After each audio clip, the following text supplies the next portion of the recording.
नमस्कार दोस्तों, मैं डॉक्टर कुलदीप कुमार केकेसर आप सभी का बहुत बहुत स्वागत करता हूं एक नए बिंदु के साथ और एक नई कड़ी के साथ।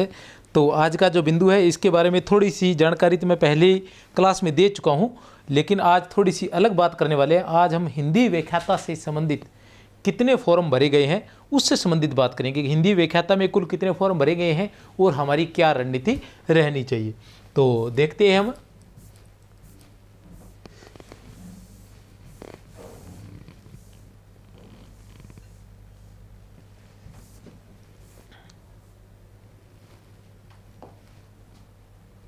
ये है हिंदी के फॉर्म।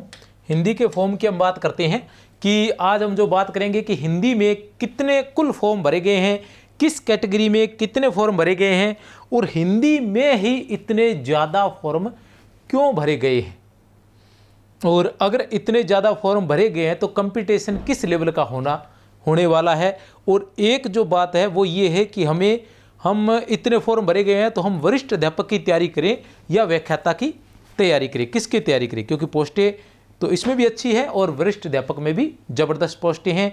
और अभी शायद दिसंबर में आपका रीट भी है, तो आप बहुत से विद्यार्थी रीट में भी लगे होंगे। तो ऐसी कंडीशन में किस चीज़ की तैयारी ज़्यादा की जाए, ध्यान किसकी तरफ केंद्रित किया जाए, उस पर भी हम बात करेंगे। पहले हम देख लेते हैं थोड़ा सा कि कितने फॉर्म भरे गए। हिंदी की बात करें तो 1,23,694 कुल फॉर्म भरे गए हैं। अब बात करें अधिकतर, तो इसके बाद 2 नंबर पर जो आता है वो आता है राजनीति विज्ञान, जिसमें लगभग 77,000 जो है 77,000 समथिंग पद भरे गए हैं। कहने से तात्पर्य ये है कि बाकी विषयों से दुगने, क्योंकि लगभग 5,68,000, ठीक है ना, इतने फॉर्म कुल भरे गए हैं। इसमें से 1,23,000 तो इसी के भरे गए हैं, ठीक है ना, अकेले के हिंदी के। तो इतने अधिक फॉर्म भरे गए हैं, लेकिन हिंदी में हमेशा इतने ही भरे जाते हैं, ज़्यादा सोचने की आवश्यकता नहीं है। एक बात। दूसरी बात, किस किस कैटेगरी में कितने, ईडब्ल्यूएस की बात करें तो 12,725, जनरल की बात करें तो 13,054 फॉर्म भरे गए। एमबीसी की बात करें तो 5589 और ओबीसी की बात करें तो 51,580 फॉर्म भरे गए हैं। एससी की बात करें तो 25,842, एसटी की बात करें तो 14,642 फॉर्म जो है वो कुल भरे गए हैं। तो फॉर्म ऐसी कंडीशन में हमें किसकी तैयारी करनी चाहिए, तो मैं तो यही कहूँगा कि जिसका सब्जेक्ट अच्छा है उसे बिना घबराए व्याख्याता की ही तैयारी करनी चाहिए। प्रथम पे प्रश्न पत्र से इतना नहीं डरना चाहिए, प्रथम प्रश्न पत्र से इतना नहीं डरना चाहिए, लेकिन थोड़ा सा इस बार संभल कर चलें, इस तरीके से चलें कि आपके पासिंग मार्क पक्के हों। हम लोग क्या करते हैं कि हम लोग मेरिट में आने की तैयारी करते हैं।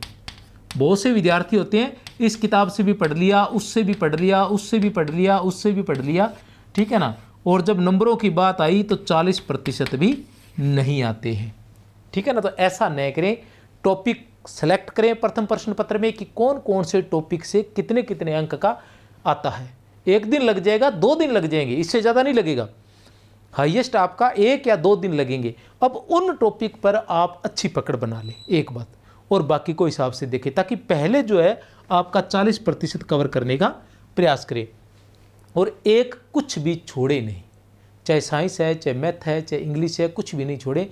एक बार सरसरी निगाह, जितना का आपको आता है, आपको बिल्कुल ही नहीं आता फिर तो बात अलग है, लेकिन जितना का आपको आता है आप कोशिश जरूर करें। अगर बिल्कुल ही नहीं आता तो कम से कम मैथ में बहुत से प्रश्नावली, 1-2 प्रश्नावली ऐसी भी है जो बिल्कुल आसान है, तो उनके कोई 1 दिन 2 दिन ही लगाकर देख लें आप उस पर, ताकि कुछ न कुछ कहीं हो सकता है ईजी आ जाए आसानी से, क्योंकि उत्तर वहाँ लिखे होते हैं, तो क्या पता उस तरीके से ही आपकी कोई सेटिंग बैठ जाए, ठीक है ना।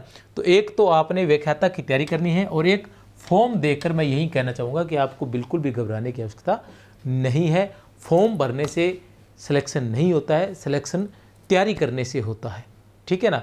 और तैयारी आप जितनी अच्छी करेंगे, ठीक है ना, आपका सिलेक्शन पक्का होगा। प्रथम प्रश्न पत्र से एक बार फिर मैं बोल दूं कि आपको घबराने की आवश्यकता नहीं है, हमेशा एक जैसा नहीं होता है, लेकिन सचेत रहना जरूरी होता है। सचेत रहना, जैसे होता है ना कि रसोई में दूध उबल रहा होता है, ठीक है ना, तो एक बार उबल जाता है तो आगे से हम ध्यान रखते हैं कि कितने समय में कितना उबल सकता है, उफन सकता है। तो ये थोड़ा सा सचेत रहना ज़रूरी होता है। ड्राइविंग सभी करते हैं और एक्सीडेंट भी होते रहते हैं, लेकिन हमें क्या, जिस रोड पर ज़्यादा एक्सीडेंट होते हैं उस रोड पर सचेत रहना होता है। तो यही भी वही है कि प्रथम प्रश्न पत्र में गड़बड़ होने के ज़्यादा चांस है, तो प्रथम प्रश्न पत्र में हमें थोड़ा सा सचेत रहना है, ठीक है ना। और रही बात वरिष्ठ अध्यापक व्याख्याता की, तो जो व्याख्याता की तैयारी कर रहे हैं उन्हें व्याख्याता की करनी चाहिए, जो वरिष्ठ अध्यापक की कर रहे हैं उन्हें वरिष्ठ अध्यापक की तैयारी करनी चाहिए। बीच में अगर कहीं परीक्षा में गैप आए तो दूसरी तरफ जा सकते हो, नहीं तो अपना टारगेट फिक्स कर लो और वहीं लगे रहो, ताकि आपको सफलता मिल सके इधर उधर भटकने की बजाय। तो मेरी तरफ से आप सभी को बहुत बहुत शुभकामनाएं। और बताना चाहूँगा कि हिंदी व्याख्याता और वरिष्ठ अध्यापक विशेष रूप से, बाकी तो हिंदी से संबंधित व्याकरण संबंधित सारी सामग्री मिल जाएगी। 63,771 24,802 पर आप व्हाट्सअप कर सकते हैं। वहाँ पर सभी क्लासें निःशुल्क उपलब्ध होने वाली है और बड़ी बड़ी क्लासें रहेंगी, विस्तार से पढ़ाया जाएगा, PDF भी आपको दी जाएगी। जय हिंद, जय भारत।